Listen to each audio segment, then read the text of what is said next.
Assalamualaikum warahmatullahi wabarakatuh. Bismillahirrahmanirrahim.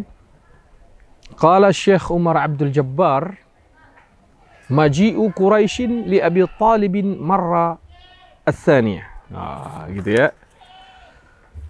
Orang Quraisy melobi Abu Talib untuk yang kedua kalinya.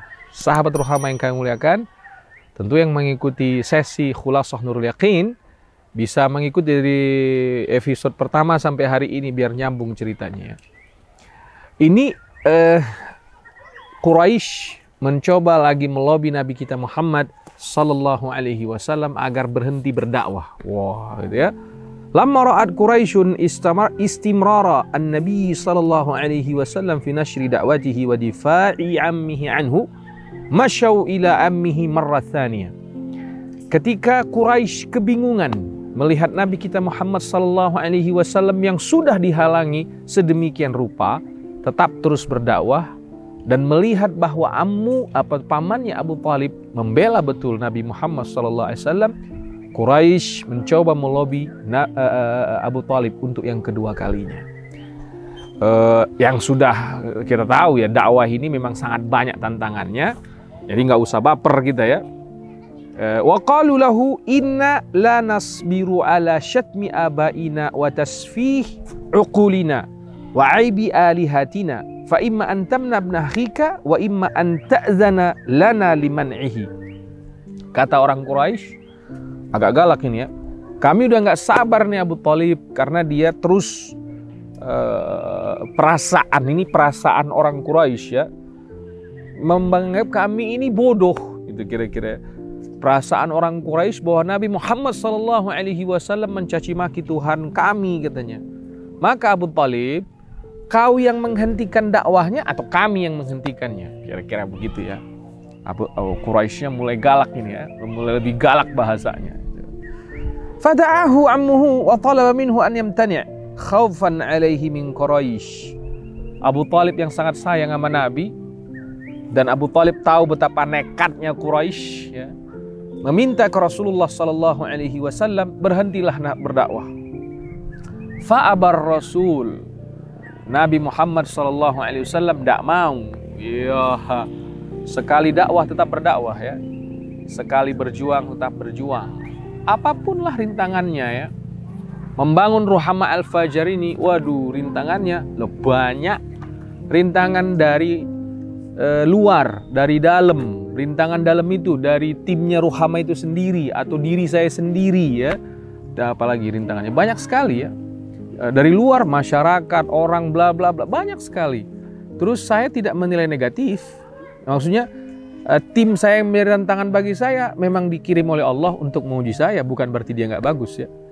Tim dari luar yang juga menjadi rintangan bagi saya, itu dikirim oleh Allah untuk menguji saya, bukan berarti orang dari luar yang menjadi rintangan saya itu buruk, nggak boleh ya. Saya diajarkan oleh guru saya, semua rintangan dakwah kita itu dikirim untuk menguji kita, bukan berarti mereka tidak baik.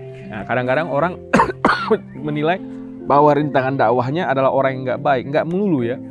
Mungkin Allah ingin menguji kita sebagai pendakwah itu, pejuang itu, benar nggak sih kita berjuangnya, gitu ya. Nah Rasulullah SAW beda kalau ini ya. Kalau Rasulullah SAW yang menjadi rintangan dakwahnya memang orang-orang yang membenci Rasulullah SAW karena mengajak manusia menyembah Allah yang Maha Esa, mengajak manusia agar peduli terhadap sesama, mengajak manusia agar kita berkeadilan sosial, mengajak manusia agar yang kaya membantu yang miskin, agar yang kuat membantu yang lemah, mengajak manusia bahwa tak ada lagi hamba, tak ada lagi majikan, kita semua sama, kita semua harus saling menghormati, mengajak manusia agar berbisnis dengan lebih manusiawi ya gitu. Nah, ini menjadi resah pembesar-pembesar Quraisy, termasuk pemodal sebenarnya. Kalau saya melihatnya orang-orang yang punya modal besar, yang terganggu bisnisnya dengan konsep-konsep Rasulullah Sallallahu Alaihi Wasallam lah yang banyak menghadang Nabi kita Muhammad Sallallahu Alaihi Wasallam. Karena kekafiran yang murni tanpa ada kepentingan-kepentingan bisnis yang lainnya, mereka mudah sekali mengucapkan iman kepada Rasulullah SAW, atau pebisnis-pebisnis yang dari dulunya memang mempunyai rasa kemanusiaan, keadilan untuk sesama, gampang juga menerima apa yang disampaikan oleh Nabi Muhammad SAW. Hasadan min anfusihim, kedengkian yang muncul dari hati mereka adalah lebih kepada pamor yang selama ini mereka dapatkan karena kekayaan, karena kekuasaan, atau karena suku yang memang terhormat, mulai mengalami degradasi dengan ajaran Nabi kita Muhammad SAW. Dan pada waktu itu bocah, mereka anggap bocah dong, Nabi kita Muhammad SAW yang baru berumur 40 tahun ini tiba-tiba mengambil posisi-posisi mereka, perasaan mereka, ya kan? Mengambil posisi mereka yang selama ini jawara, yang selama ini dihormati, ditakuti, tiba-tiba disetarakan oleh Rasulullah SAW. Tiba-tiba kaum-kaum yang termarginalkan di Mekah mendapat kesetaraan di hati Nabi Muhammad SAW dan dibuktikan oleh Nabi Muhammad SAW. Maka si pemilik modal, si preman kaya raya ini terganggu, terusik, membawa atas nama pencacian terhadap Tuhan mereka, pembodohan terhadap mereka, mereka hadang Nabi kita Muhammad SAW. Maka sebenarnya keluh kesah mereka tentang dibodohkannya cara berpikir mereka, tentang dicacinya Tuhan mereka, lebih kepada alasan klise yang sesungguhnya mereka secara pribadilah yang terganggu dengan datang konsep Nabi kita Muhammad SAW yang bernama Islam rahmatan lil alamin. Waqala, apa kata Nabi Muhammad SAW? Wallahi la atruku hadzal amra hatta yuzhirahu Allahu wa ahlika dunahu. Ya.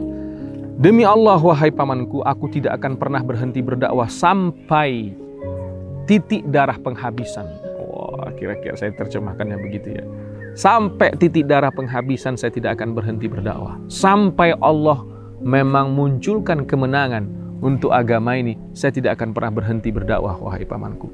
Faqalahu ammuhu idhhab wa qul ma ahbabta fa wallahi la uslimuka abada.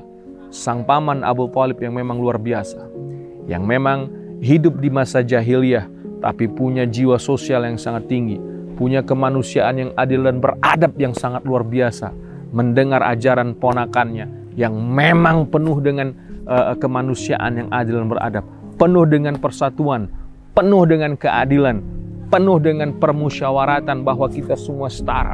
Abu Thalib mengatakan kepada ponakannya, "Nak, teruslah berdakwah, sampaikanlah kebenaran yang kau dapatkan ini, dan saya akan membelamu selamanya dan takkan pernah menyerahkanmu kepada kafir Quraisy Mekah." Wabillahi taufiq wal hidayah. Mohon maaf atas segala yang salah. Assalamualaikum warahmatullahi wabarakatuh.